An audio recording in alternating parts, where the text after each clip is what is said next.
la démocratie participative, je partage totalement ce que vous avez dit. Quelque part, c'est ce que nous sommes en train de faire. Ce que les uns et les autres, vous êtes en train de faire aussi dans vos communes. On tâtonne tous un peu. Mais on est en train de devoir construire une nouvelle forme de démocratie délibérative. Au fond, pour vous livrer une conviction, et ça rejoint la question qui m'avait été posée, et je vais en parler en même temps sur la réforme du CESE. L'un des défis que nous avons tous en tant que décideurs politiques légitimes, c'est que le monde dans lequel nous vivons, en effet, fait circuler l'information beaucoup plus vite. C'est à la fois un risque et une opportunité.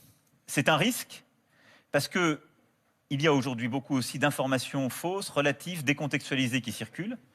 Et donc, ça bouscule la confiance que les gens avaient naguère dans ceux qui décidaient ou qui avaient une légitimité. Ça donne le sentiment que toutes les paroles sont égales. Or, c'est pas vrai.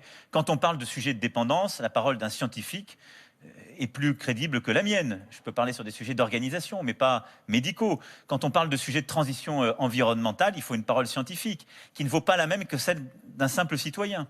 Toutes les expressions sont légitimes, mais les paroles ne se valent pas tous. Et donc, cette horizontalité, il faut faire attention à ne pas s'engouffrer dedans en disant, en quelque sorte, il n'y a plus de hiérarchie dans les paroles et plus de légitimité.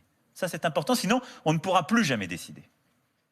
Et de l'autre côté, c'est une opportunité parce que si on arrive à faire circuler l'information véritable, les experts, ceux qui sont en situation de responsabilité comme vous, s'exprimant et chacun sachant de là où il parle, et donc s'exprimant non pas de manière anonyme, mais en disant d'où il parle et qui il est, nos concitoyens, en effet, partagent beaucoup mieux la décision publique.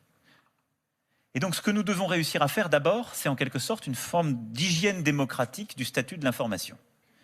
Je crois qu'on doit aller vers une levée progressive de toute forme d'anonymat, et je crois qu'on doit aller vers des processus où on sait distinguer quand même le vrai du faux, et où on doit savoir d'où les gens parlent et pourquoi ils disent des choses. Ça participe de cette transparence. Là, aujourd'hui, on a beaucoup d'informations, tout le temps, on ne sait pas d'où elles viennent.